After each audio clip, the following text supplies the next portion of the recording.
Every 30 seconds, someone becomes a victim of human trafficking. There are more slaves in the world today than any other point in human history, with an estimated 40 million in bondage across the globe.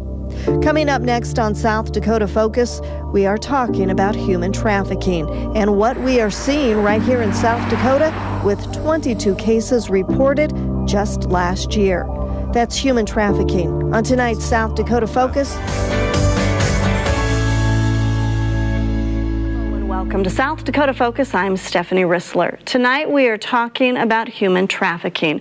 According to a study done by the Human Trafficking Institute, South Dakota ranked 11th in the United States in 2018 for the number of active criminal human trafficking cases making their way through the federal courts. Tonight our guests will help us better understand what that means.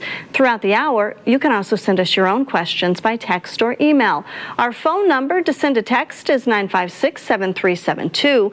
That's 956-SDPB. And our email address is sdfocus@sdpb.org. Now let's meet our guests. First up, Becky Rasmussen, the Executive Director of Call to Freedom.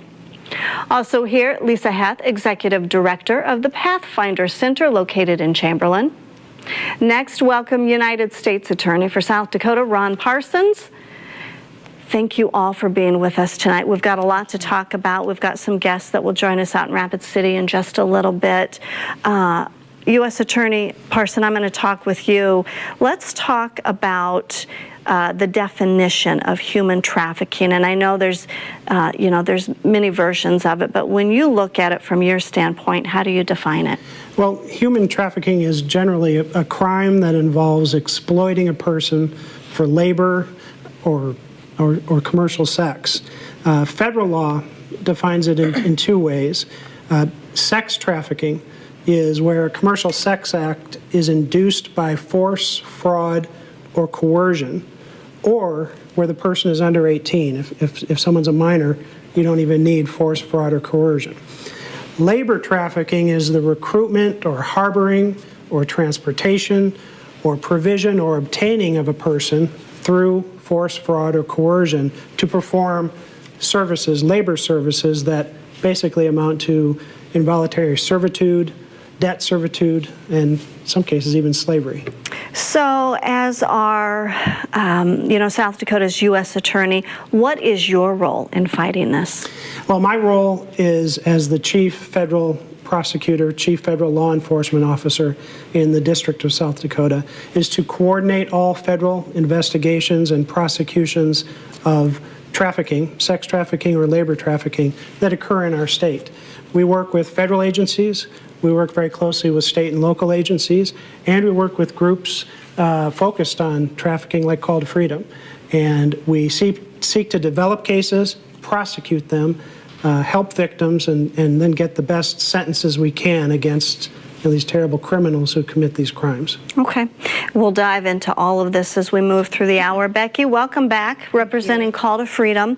Talk to us about the organization and its mission. Yeah, our mission is to create a vision to have comprehensive services modeled within communities, not only to educate, but provide supportive services to those that are victimized. And our goal is, number one, to serve victims of human trafficking when they're identified. That's labor trafficking or sex trafficking. Provide safety for them, those next steps, basically become a support to them so they don't have to stay in that environment. And a lot of things you're going to hear of some of the gaps tonight, but as housing as well. And we have a project called Marissa's Housing Project, where we actually house 7 individuals that have come out of trafficking situations. We started that in October of 2016, and we've actually had, they can stay there for anywhere from 6 months to 2 years. And we've had nearly 20 individuals come through our housing project, and we're always full and we have a waiting list. And then thirdly, our job is to educate and help develop responses within communities. Our latest focus is to help equip assessment questions so that people are better identifying trafficking, but also within 4 pilot communities, Yankton, Watertown, Pierre, and Sioux Falls. We're integrating into the domestic violence shelters, so they actually have positions there. So when a victim is identified, local responders such as law enforcement will have a resource there to be able to help get services. So we're coming alongside those communities, helping them equip that to do that better, and we call those multidisciplinary teams. So Ron defined what human trafficking is. What are we seeing in South Dakota? Yeah. It's definitely happening. There's 3 types that we typically talk about. We're going to talk a lot about sex trafficking tonight, but labor trafficking is definitely happening in the state of South Dakota. We hired 2 bilingual case managers this last year and started working within the immigration population. And it's that foreign nationals are very vulnerable to the labor trafficking. We know it's happening in massage parlors and other areas. It's really hard to prove because these guys are moving individuals around. It takes very proactive investigations to be able to identify some of those things that are happening and that hidden component of this crime. And then from the sex trafficking side, we're going to talk about familiar trafficking, which is individuals trafficking their own family members, or they know the person who is trafficking them. We'll talk a little bit about transit trafficking, where they actually groom and recruit within the state of South Dakota. We have individuals who have been groomed out of South Dakota, and the trafficking has been facilitated in Chicago, internationally. So they'll actually facilitate it across lines. And then thirdly, we have some large events that happen within our community. And anytime you have large groups of people, there's always that tendency to have business. And so when there's business, human trafficking, drugs, other things are facilitated during those times. So you're talking about the Sturgis Rally, hunting season, different things like that. Yes. Lisa, welcome. Thanks for coming on. You are with the Pathfinder Center. Talk to us about your organization and its mission and the area that you cover. Sure. Pathfinder Center is a long-term shelter up to 24 months for victims of human trafficking, both sex trafficking and labor trafficking. Victims are, it kind of came as a vision, as something that I didn't envision, as something kind of like the creator gave me a vision for. And so Pathfinder Center was set up for 24-month long-term because we don't have that type of, any of that type of facility in South Dakota. So one of the things is we've seen a need for a long-term shelter because so many, all of them come with so many layers and layers of trauma. And that takes a long time to remove those layers one at a time. So when we get victims of trafficking in the shelter, we give them time to rest because a lot of times some of the victims, they haven't had time to rest, maybe only get a couple hours of sleep. So they come in there, they get, a month to just kind of rest and then build a rapport with staff. The services we offer are trauma-informed. They're culturally specific to Native women, although we do serve all victims of, it doesn't matter, it's just not Native American, but all victims from the state of South Dakota, and we've also, as well as other states as well. And so the thing about Pathfinder Center is that we consider ourselves one of a kind, not the only one in South Dakota, but one of a kind that was specifically developed for Native American victims. And you're located in or near Chamberlain. What areas all do you serve? Well, we serve the whole state of South Dakota, and we work with other service providers in providing the services to victims of human trafficking. So. Okay. Earlier this month, Call to Freedom helped facilitate a human trafficking housing summit in Sioux Falls. The summit was ran by Freedom Network USA, an organization that combats human trafficking on a national scale. Advocates from across South Dakota showed up to address their own housing issues and learn from one another. In order to protect the identity of some of those who work with victims and survivors, we didn't bring our cameras inside the summit, but a few attendees did share with us their own stories and challenges, with housing at the top of the list. We're doing a local housing summit in South Dakota to address the housing needs of survivors of trafficking in this local community, because South Dakota is so unique in the way that services are spread out. It really is a whole community. We really are looking at bringing these key partners together and understand what are the needs of survivors of human trafficking here in South Dakota, and also what does the community already have, because there are a lot of programs already, there's a lot of resources, but how do they work together in order to really elevate and meet those needs for survivors around housing? I really believe that housing is a challenge area in our community and across our entire state right now. Just the availability of it, affordable housing, different programs might be available, but there's a lot of challenges that you have to go through to meet the criteria to be on the program.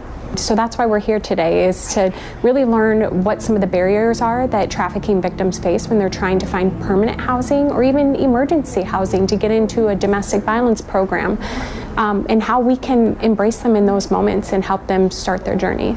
Housing is in extreme need on the reservation. We have an 80% housing shortage. So trying to find housing for survivors and youth that are in distress is so challenging. And so I think today, looking at how can we find federal, state, private, local resources to expand and meet the needs of our youth for housing, that's critical. We need to provide a safe environment so that our youth can heal and repair from the trafficking trauma they were exposed to. So having a safe environment and a place where they don't have to fear being trafficked or being sought out, or even are they safe when they sleep. So I think, that's so key to the work we do. There's a denial maybe on the tribal side that trafficking is happening on the reservation when it is, and historically it has not been called trafficking, but this isn't something that's new to us. We've had the border town non-natives who take advantage of Native people that are intoxicated, or they will buy them drinks or to lower their inhibitions and lower their guard, and then they're able to take advantage of those, coercion and things like that. So today, learning where that cross-section is and how do we identify these youth that are transient. One of our youth made it from Bismarck to Eagle Butte to Rapid City and then ended up at my shelter in Kyle. Identifying how are they getting there, who is helping them, and really looking at stopping the victimization. I think that there's a lot of misconceptions on what human trafficking looks like in Yankton, South Dakota. When I go out and speak to public service groups or church groups or anybody in general, they have this idea that this 12-year-old is kidnapped out of our mall parking lot in the middle of the night and nobody ever sees them again. And that's not the reality of what we're seeing in our community right now. We are seeing boyfriend trafficking, we're seeing familial trafficking. So these are all cases where the victim trusts their offender. And so there's a lot of overlapping between domestic violence and human trafficking then, because those two things do not happen in silos. Traffickers and domestic violence abusers use the very same tactics to maintain power and control over their victims. We deal with a lot of things in a day that are scary and that are discouraging, but behind those doors this morning are 30 people that are full of these amazing ambitions and passions to not only want to create preventative measures so that we can stop these acts from happening, but also creating really strong resources for victims to come forward and really strong collaborations, because across the state we're all dealing with the same issues, but we all have different innovative ways that we're doing it. And so being able to come together and talk to your people and other people who understand what your missions are in a day and the people that you're working with, it really helps create a strong system of support for victims of trafficking. The goal is to bring these key stakeholders together, these partners together, and to be able to facilitate that dialogue to understand what are the needs, but also what do we already have in South Dakota to meet those needs, and how do we just make that connection. And so for them, it's really about, as we walk away today, just identifying a few first steps for them to follow up, and knowing that this is just one step, a really great step, but also there's so much work to be done, which we're excited about to continue to support. But also we know that this community knows itself the best. We know that they know what their resources are, what their needs are, and so we want to support them in, again, what they have identified as their next action steps. And that was a look at the housing summit that was in Sioux Falls not that long ago. Becky, your organization helped facilitate the summit. Freedom Network USA, they are the nation's largest coalition really working to help fight human trafficking. How big of a deal was it that they came to South Dakota? It was huge. We actually had to apply. I had met Karen when we went for our federal grant. We're a federal grant recipient in the state of South Dakota. And I met her, and she was so interested in coming to South Dakota. So we applied, and we were one of 4 states that was chosen. And they don't have a lot of resources, and we actually could only invite the 30 people that were there that day. And we had others that wanted to be there. So it was a big deal, and it was a great opportunity to bring everybody together to talk about what silos are we in and how do we address those issues in each of our silos. Was there any key points that you brought from, I know it was a housing summit, but they talked about the resources they have that maybe they didn't know they had. What did you bring from it? You know, actually, Freedom Network USA said it was one of the best forums they've ever had. And here's why, because I think South Dakota is open to collaboration, and not one organization can do all the work. Yeah. And so each community is very different. So you have rural communities, you have reservation and tribal, and all of them have different struggles and dynamics. I think the common denominator was emergency shelter is always a key, especially when a victim comes out and they need to be safe. So how do we best train our domestic violence shelters or those resources within those communities to understand, but then come alongside them, collaborate on permanent housing, and getting them stable is key in that. So there's a shortage of housing from permanent to emergency housing as well, and that collaboration is definitely needed. In a few minutes, we're going to go out to Rapid City, but before I do, when we talk about a lack of housing, I want to talk about the homeless, those that find themselves homeless, those that find themselves in poverty. Lisa, how often do traffickers take advantage of those people that don't have a home or are living in poverty conditions? Well, I think a lot of the traffickers, I think a lot of it has to do because of the historical trauma for our Native people, for the youth. That's all exploited. They play upon those traumas, and so that plays a huge part in it. They take advantage of those, and then also you take the a lot of times too, when they do have access to internet, social media, that plays a big part in it as well as coercion. I mean, coercing them into building that rapport with them, playing upon finding out what is in their past, just getting them to talk about, you know, their family life so that they can lure them into that. Sure, so yeah. It's huge. Ron, Absolutely. go ahead. Well, yeah, I would say you think of the traditional place that the vulnerable women or children might be trafficked, it might be at a bus stop or on a corner in a city. And that still happens. That's still true. But now everything has moved online. And so now we see people being groomed through social media, contacted through social media, and that is where we see the growth industry in trafficking, especially child exploitation. And Scary, yeah, go ahead. I just wanted to point out, it was just yesterday morning, an 11-year-old drove across the state, I think it was Wisconsin, 200 miles, drove. This is an 11-year-old. Themselves? Yes, took his brother's car, somebody that he met through Snapchat. Mm-hmm. And then his GPS lost the tracking system, so he stopped a police officer. And that. But could you imagine if he did get to the destination to meet this person through Snapchat, what would have happened? But yes, so 11-year-olds. So it is really a huge thing, social media. It might take months, might take a year. The traffickers will take that time to build that relationship with that child online. Joining us from our Black Hills studio in Rapid City, we have Norma Rendon, the founder and director of Where All Women Are Honored. Norma, thanks for being with us out in Rapid City tonight. Thank you for having me. I want you to explain your organization, if you could. What is the mission behind Where All Women Are Honored? Our mission is to provide safety and education to all victims of domestic violence, sexual assault, sex trafficking, and teen dating violence. But our philosophy is more than that. Our philosophy is to help with the healing component of all those issues, because we can't move forward until we get some healing done within ourselves as individuals, our families, and our communities. Okay. And I really would like to thank PBS for taking the time to address this issue and listen to some of the experts in the field, because now is a very critical time in our communities, especially here in Rapid City.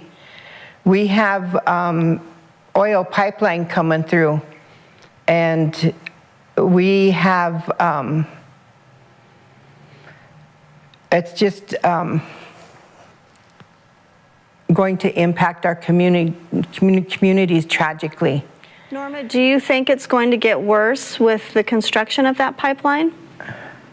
I keep hearing somebody talk. Oh. Can you hear me out there, Norma? I can hear you, but I hear somebody else talking too, so it's distracting me. But what was your question? Not a problem. Do you think with the construction of the pipeline, we're going to see more human trafficking in our state? Most definitely. You know, I've been researching. Not only that, I've talked personally to some people from the state of North Dakota. When the pipeline went through their state, their violent crime increased by 16%. And the state's attorney then stated that the majority of that crime came from the oil boom town, the man camps. There was tens of thousands of people in those camps. And we think that this is bringing jobs to our local economy, and it isn't, because the majority of the people that are brought into these camps are people that have already been on board with them, and they're from other states. The other thing is we have a problem with jurisdictional issues when it comes to reservations. Pine Ridge is just next door to Rapid City, and so I see that as a target area for a lot of reasons. Number one, poverty. The other is proximity, and we already have a lot of our families there that are struggling to pay their light bill, their gas bill. Lisa talked about generational trauma, and this has been in our community since the 1600s. You know, they started trafficking our women back in the 1600s, so it is generational. And it is going to tragically impact our communities in Rapid City and Pine Ridge and probably Rosebud, Crow Creek, because they're going to be the primary targets. Norma, when it comes to the missing and murdered Indigenous women, is there a link between human trafficking and what we're seeing? Most definitely a link. And that was proven in North Dakota. We had so many women that to this day are missing.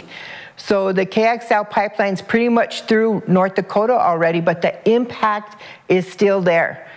The people that came with the pipeline, and this is a multi-million-dollar profit for a lot of people. And it is selling our people. Who can sell a human being? But this is what they do. And they saw that there was an increase 75% on men. It's not just missing and murdered women anymore. It was our young boys that were being trafficked, that were being sexually assaulted. They saw a 75% increase in men and boys being sexually assaulted in North Dakota. So I can see that happening here. The police force was not ready for it. The state's attorney's office, they weren't prepared for it. So I'm really happy for PBS being interested in this issue, because we need it to plan yesterday. But if we can start it today, collaborating. And another issue was tribal jurisdiction. Those jurisdictional issues make it difficult for there to be a prosecution in place. So I see that the tribes need to come together, the state's attorney's office, Pennington County, we all need to come together and figure out a mechanism to tighten the response to sex trafficking. So stand by. We're going to come back here into our Vermilion studio, but I'm going to come back and ask you some questions here in a little bit. We talked about our missing and murdered Indigenous women. I know, Lisa, you were shaking your head. That was something that you definitely wanted to bring up tonight in agreement with everything you've heard so far, correct? Yes. Yes, I definitely agree with Norma, and our Native women are 10 times the national average for being murdered. And so I think there is a large connection to the missing and murdered. A lot of our relatives have been trafficked and have been murdered. Last year, we had a woman that from a reservation that we took into Pathfinder, and it was a couple of days later we seen that they had a poster on for missing, and so we had to have her contact her loved ones to let them know that she is okay. Mm-hmm. So there is definitely a link, and I do believe that the jurisdictional issue. Just last week, my daughter was telling me about a young man that was in one of the casinos on the reservation, and he seen 3 guys come in, and he was watching them. They weren't drinking, they weren't gambling, they were just sitting there watching what was going on, and he took it upon himself to go and ask them, "What are you doing here? Where do you work at?" And they said, "Well, we work for a farm." And they said, "Well, what farm?" Because he said, "I know which, the farmers around." They couldn't say which farm it was and that. So I'm thankful that some of our men are watching out, but we need a lot more of our Native men to be watching. They need to become the protectors of our women and our children and of our lands with KXL pipeline coming in. So Ron, I'm going to come to you. I know there's not a lot you can tell us, but there is an event coming up in Montana that will address some of this. What, a little bit about it. Yeah, the Department of Justice has been taking the issue of missing and murdered Indigenous women, missing or murdered Indigenous women and people very seriously. Congress has too, and we've have some proposed legislation that I think there's pretty much broad agreement that it's going to pass at some point in the next few years. But we're getting ahead of that issue. So we've been working very closely with the FBI, with BIA, and with all of the tribal governments in South Dakota to make sure that we're putting in place procedures, processes, not only for identifying missing, murdered Indigenous women when these events happen, making sure the reporting is tightened up, and then protocols for investigating them. But tomorrow, there's a little bit of breaking news. Attorney General William Barr will be appearing in the state of Montana to meet with tribal leaders, to meet with state officials and federal officials there, and have an announcement about a new initiative regarding missing and murdered Indigenous women. I can't steal the Attorney General's thunder, but right. Tune in tomorrow. Yeah, that's good information to have. I'm going to stay with you, Ron. When we talk about poor work protections, we might basically it's the lack of strong labor protections in some of our ag-related work areas, domestic work, maybe some migrant workers. Are we seeing a lot of the traffickers targeting those types of jobs, those types of folks? Yes. What you need to do labor trafficking, you really need an isolated work environment or a place where there are vulnerable people who are susceptible to control. And unfortunately, a lot of our agricultural settings are conducive to that. So we have seen that in South Dakota. But it doesn't have to be agricultural. One of the biggest cases we prosecuted in recent years happened in the Oklahoma-Chamberlain area, was people who owned motels and hotels and were legally bringing legal immigrants from the Philippines into this country and basically placing them into involuntary servitude, taking their paychecks, cashing them for them, and enslaving them. They were prosecuted to the fullest extent of the law. They're in prison. So it doesn't have to be agricultural, but that is a setting that's ripe to be exploited. Okay. We are starting to get some questions that are coming in and some comments, so feel free to send those to us throughout the hour. You can text it or you can email it, and we'll try to get through as many of these questions as we can. Ron, I'm going to stick with you, and then Becky or Lisa, you can touch on this. And this has to do with Shared Hope International. And I know, Becky, you can explain who they are much better than I, but they're another organization working to stop human trafficking, and it's with the exploitation of children, but then they grade our states. And South Dakota did not do very well. They got a D. Do we know why we scored so poorly, Ron? Well, you know, I'm not familiar with why we got a D. What I will strongly say, and I would strongly disagree, that women, children, the vulnerable are protected less by law enforcement in South Dakota than other places. That's just not the case. South Dakota has been a national leader in prosecuting human trafficking. A lot of the Department of Justice initiatives have been based on the cooperation that we have with our state government and with our tribal governments. So federal laws are harsher. Federal laws offer more penalties, and there may be some gaps in state law, but there is no gap in coverage in prosecuting the people who are committing these crimes. Okay, Becky. So I think it's more from a service side. Okay. So there's a lot of gaps when it comes to specialized services for minors within the state of South Dakota. And what happens is if we prosecute these cases, you also have to have services in place to be able to accommodate the needs of the trafficking victims. And so they look at this as far as state protection. We currently do not have in our state anywhere mentioned sex trafficking on a state level with our child and abuse laws. That's what they grade us on. I serve on the youth committee for Shared Hope, but then also once we prosecute, our next step is to actually take these minors and put them in JDC or some juvenile detention center. Where we should be doing is not criminalizing the victims, is making them have specialized services within our state to be able to accommodate the trauma that's involved with that. And you think there's the disconnect there, because I think we are definitely prosecuting the cases, but also assessment questions. We held a focus group with the East River Human Trafficking Task Force, brought everybody to the table, and the common denominator is when we find a victim of human trafficking, where do we send them? Right. And so there's disconnects within the service side that also probably affect some of our prosecution, but also protect our minors. And so we're looking at that, we're addressing that this year with them, including everybody in the talks of, you know, what do our silos look like? How can we collaborate? How can we make that? And actually, because of this talk, we applied for a federal grant. We will have 4 staff across the state, 2 in West River, 2 in East River, specifically designed to youth services and youth navigating, which we have talked about as well. Yeah. So we're addressing that.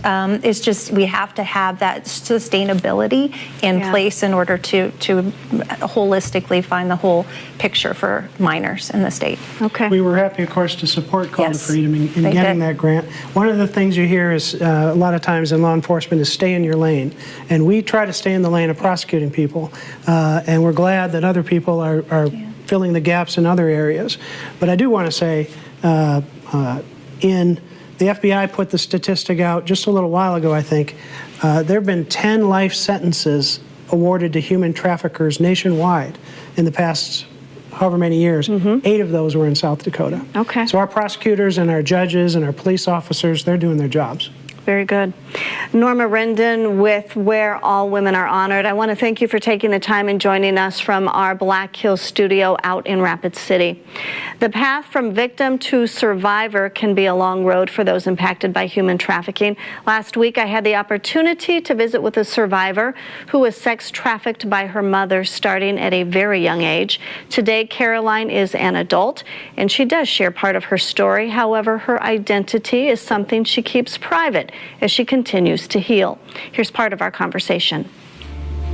Roughly, we think mine started about age 5, and it wasn't, I didn't know what it was. I mean, my mom just would bring different guys home, and she would always call it like the tickle game. And I never had a father in my life, so, you know, I didn't know what was wrong. It was wrong. I'd get home from school, sometimes she was home, sometimes she wasn't. There was plenty of times that I would ask a friend if I could just come and hang out at their house because I never knew what was going to happen at home. It came to a stop when I went to school. We played some sort of game and a boy touched me, is when I just kind of flipped out at school, and they took me to the nurse, and the nurse called DSS, and We did all that. My mom was given the option of either losing custody of me or sending me to a family member. But then I got to my family member and it was, we don't talk about that stuff. That stuff doesn't happen in our family. I knew something was wrong growing up, but could never pinpoint it.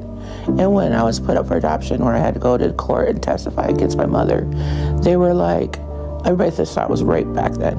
You were just raped as a child.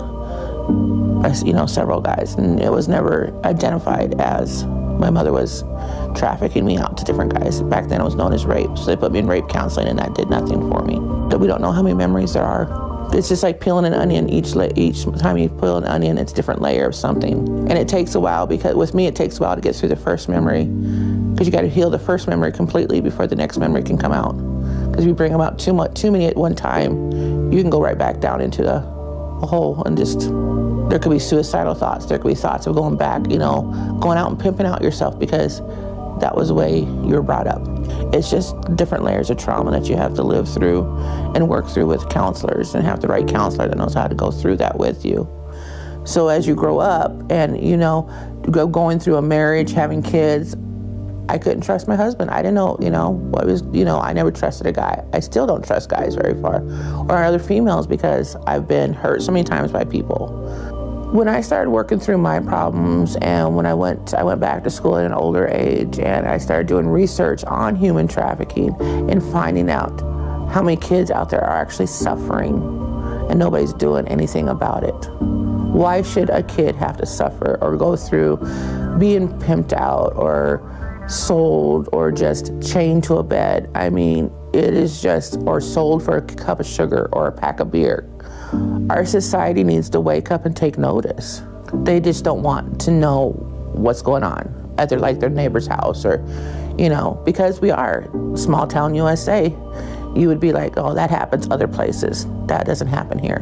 But it happens here as much as it happens anywhere else. Right now, I throw myself into my job because I want to show that, hey, I am a survivor. I've overcome this. Yeah, I still have parts of it with me, but I can't let that define who I'm going to be now. I am not a victim. I never thought I could get a job, let alone live by myself, because I was always so scared of being in a place by myself. I've done all that, and there's more goals I want to reach. So don't let it keep you down. Shoot for the stars. Go after your dreams. Just because it happened once, you can change your life around.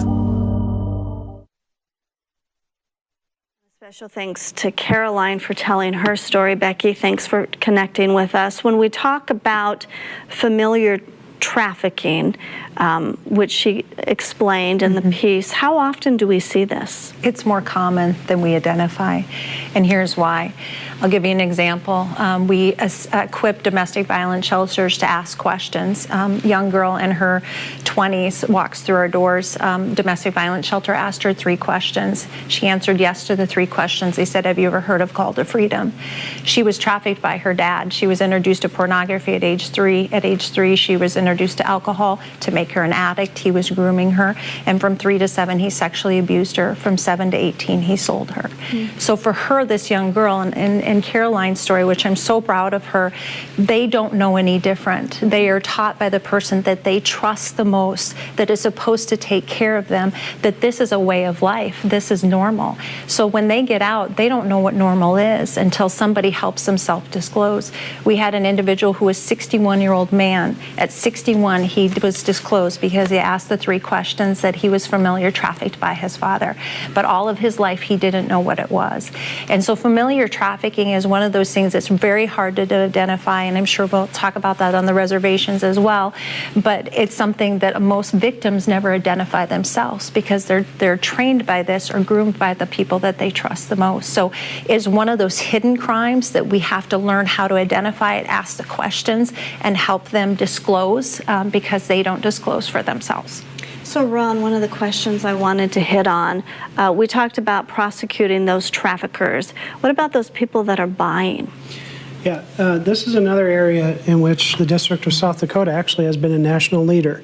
The prior federal sex trafficking law was a little vague in terms of whether or not customers or Johns, I guess is a more common word, could be prosecuted, and the U.S. Attorney's Office for the District of South Dakota prosecuted a case and won a very important federal ruling in the 8th Circuit Court of Appeals that, yes, that statute covers people who are trying to purchase sex just as much as it covers people who are selling it. And since that time, Congress then fixed the law federally and relied on the District of South Dakota's case and citing it in the legislative history as to why the fix was needed. So absolutely, we prosecute just as many people attempting to purchase sex from a child as the people who are trying to provide it. Before I go out to Rapid City, if someone reaches out, whether it's to your organization or yours or your office, what is the protocol? Are you required to take action to the police? I mean, what are your steps? Anybody under the age of 18, we're mandatory reporters. So yes, we do report that to CPS as our protocol. Anybody over the age of 18, they have the ability to tell us what they prefer or not. A lot of times it gets really hard, and we're trying to work out how do we do this better, because we're always having those conversations, but safety is their first priority, and they are told by their trafficker lies and perceptions to make them not want to work with law enforcement, and so it makes it very difficult. But also there's rings. In a domestic violence, you have one perpetrator. In a human trafficking ring, you have multiple people. So you can put one person behind bars, but that doesn't mean that those influence of safety, you have a whole ring that's behind them. And so it changes some of the dynamics. So our protocol is, and when they're 18 or older, what does safety look like for you?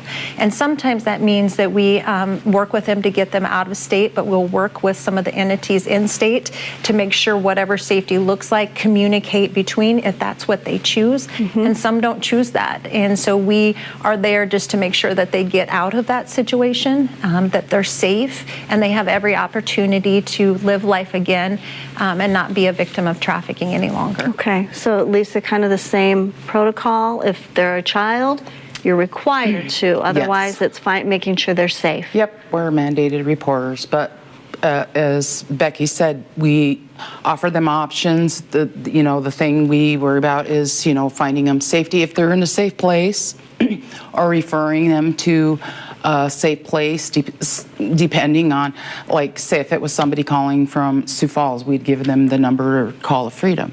Right. So connecting them, because we're long-term, so we don't do emergency shelter. So we'd connect them with somebody and say that if they wanted to come in long-term, we would work with them on doing that. Okay. I'd like to now welcome Kelly Patterson. She's founder of Treasured Lives. Kelly is an author, she's a speaker, an advocate, and a survivor of human trafficking. Kelly, thanks for being with us tonight from our Black Hills studio out in Rapid City. Thank you for covering this topic. I know you have a very intense story. As I mentioned, you wear many hats now. A survivor is one, author. You're a founder of Treasured Lives. Talk to us briefly, the organization. What's its mission? So Treasured Lives is South Dakota's only survivor-led organization that is battling trafficking. We are, of course, survivor-focused, and since we're new, I'd like to read our mission statement. I don't have it memorized yet, but we are a faith-based organization with a passion to provide a safe environment for survivors of any form of sexual trauma, with specific focus on survivors of commercial sexual exploitation and sex trafficking, to free those in bondage, whether physically, spiritually, or emotionally, and advocate for a future in which they can thrive, to spread awareness and education regarding sexual exploitation in order to help end sex trafficking and abuse. So that was quite a mouthful. I may never have that memorized. But we do offer support groups, advocacy. We also love the idea of collaboration, and I have worked with both Lisa and Becky, and we have worked together beautifully. It really helps to have people in different parts of the state coming together, collaborating to help individuals get safe, get them moved when they need moved. We like to help in the area of escapes and rescues, crisis care, personal needs. We also have speakers which are survivors and are hoping to train other survivors as well in that area. So we have quite a bit going on. Kelly, I want to talk about your story, and I know you've written a book about it, and folks can certainly read more about it, but you were part of a trafficking ring. What does that mean? A trafficking ring is basically an organization of individuals that work together. They can be in a variety of areas, and they're a criminal organization generally. They're very well organized. They are clandestine in their nature. Secrecy is what keeps them going, and they're very wealthy. It isn't your pimp on the street, if I can say it that way, but these are businessmen and philanthropists and people in law enforcement or any area of life, not what we expect when we think of some seedy character hidden in an alley. So Kelly, I know your trauma started at a young age. You were about 13. Did you feel at that point they were grooming you? Well, actually, my trauma began at before age 6. Okay. There was someone who had started by molesting me, which broke down all my barriers. That set me up for the ring. My first introduction into ring trafficking was at age 6 years old, so very young. The thing, and I just read this again today from a survivor, but they are very patient. When they're grooming a product, and that's how they see you, they take their time waiting for the day that you are out of your parents' home and they can have full access to you. I just read a statistic today that the average sex trafficking victim brings in roughly $400,000 per year to their trafficker. So there's a lot of money to be made. That's why they're patient. Kelly, And grooming, oh, go ahead. How long were you held captive in this ring, and how did you break free? So grooming began at age 6, which is basically schooling and training you not to say no, showing you what happens if you do say no. When you're real young, they'll harm other victims that are older in front of you, which teaches you a pretty good lesson. And what you were referring to at age 13 is when I was brutally gang raped because I tried to say no. I learned my lesson and was stuck with these people until I was nearly 22 years old. My family was completely unaware of what was happening. And at age 17, I was out on my own, and then they had me full-time. And I call that the age when they turned me out. How old were you when you were able to get free, and how did you do that? I was nearly 22 years old, and I devised a plan to grab my last paycheck, and usually that got turned over, but I grabbed that paycheck. I had my car already packed, and I took off for Oregon.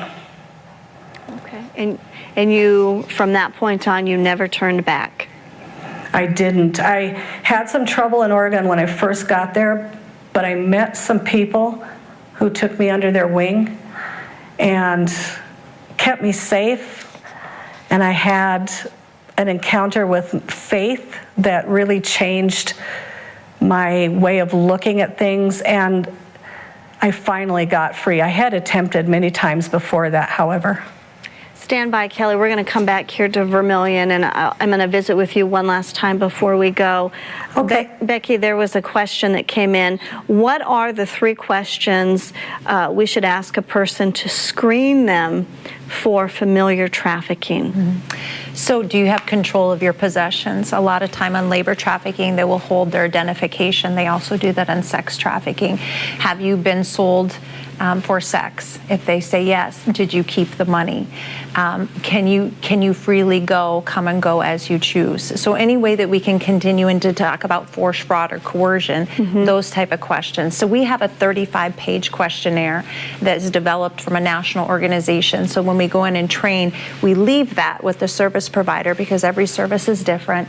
They can pick and choose and implement those. And typically what they do is they answer the 3 questions. If somebody answers yes to that initial assessment, they'll go into a full assessment with more questions once they have that. This is a potential trafficking situation. Okay. So Ron, Kelly was talking about a trafficking ring. How often do we see that here in South Dakota? You know, we haven't in a while detected something on that scale. More often we detect someone, it's maybe 1 or 2 people who are controlling 20 women. That's the problem with sex trafficking, though. You're not always sure what you're detecting. And so that's why reporting is so important. And that's why we need to make sure that screeners like these exist and that people, when they see something, they say something to law enforcement. We've got about 6 minutes left in the show. It's hard to believe. But from the 5 minutes left, from all of your areas of expertise, what are some of the biggest misconceptions that you've seen that you want people to take a look at, Becky? I think when Desiree was on the video, she said it, a lot of people will see the movie Taken, or they'll see a 12-year-old being kidnapped. Traffickers have gotten smarter than that. They use coercion. They lure in their victims, they recruit them, they groom them, and then they will isolate them in power control situations and build relationships with them. You know why? Because they're not going to leave. They have a connection, they have a trauma bond. And so you're seeing a lot more of that relationship building, grooming, recruiting type of trafficking. Ron, what are some of the major misconceptions you're aware of? Well, one of the misconceptions is there's a difference between human trafficking and human smuggling. A lot of people think that's the same thing. Human smuggling is really a crime against our borders, against our national sovereignty. Human trafficking is a crime against a person, using fraud, coercion, or force to compel them to do something, either a sexual act or labor. And so someone who's being smuggled may not be being trafficked. I mean, if someone who's coming across our border illegally to work illegally, voluntarily, they're not being trafficked. They're being smuggled and they're breaking laws. Trafficking is about the person and the force and the coercion put on the person. Lisa, anything to add on some of the misconceptions? Like Becky said, a lot of the Taken. But one thing I want to point out is that sometimes a lot of young people are still at home and are being trafficked. And their parents don't know that. So it is really, really important for parents to please monitor the internet, monitor their phones, monitor Snapchat, get their passwords, and that. Keep your children safe and don't let them be talking to, we see the stranger, that it's the stranger out that's going to take them and stuff, but it's people who are through the internet. So get the passwords, check. Keep your children safe through that.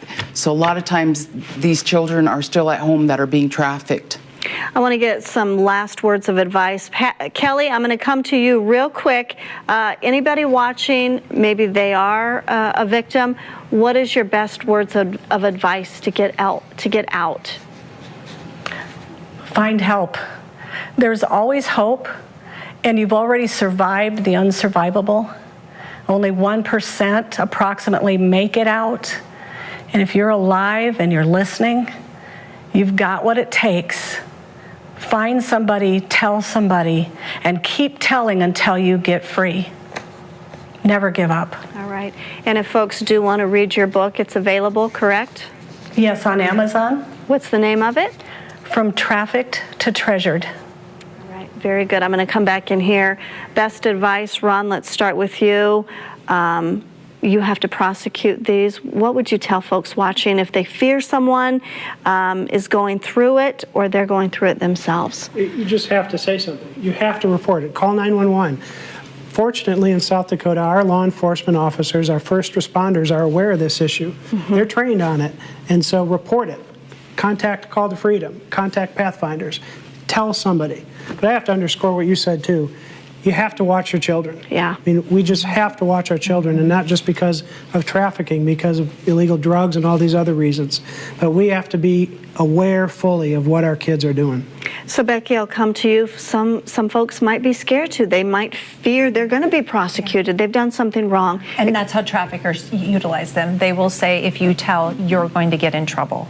And that's one of the reasons why a lot of survivors, victims do not disclose. And so go to somewhere safe. There are safe people that you can disclose to, domestic violence shelters, service providers like Call to Freedom, Pathfinders, and then allow them to help you navigate those next steps. But you can get out. out, and there are resources within your community that you can actually get in contact with that will help you. We've got about 20 seconds. And I just have to, victims are protected under federal law. So if you're a victim of trafficking, we're not going to prosecute you. We're going to help you. We're going to get you safe. We're going to prosecute the person who did it. All right, and Lisa's saying absolutely yes with a great big yes. That will conclude this edition of South Dakota Focus. I'd like to thank all of our guests for being with us. Thank you to Kelly Patterson with Treasured Lives and for sharing your story. Back here in Vermilion, thank you to Becky Rasmussen with Call to Freedom, and thank you to Ron Parsons, our United States Attorney for South Dakota, and thank you to Lisa Heth with the Pathfinder Center. Thanks to everyone who did connect with us tonight to ask a question or share a comment. If you are in need of help or fear someone you know is a victim of human trafficking, the National Human Trafficking Hotline can help. The number is 1-888-373-7888, or you can also visit them online, humantraffickinghotline.org.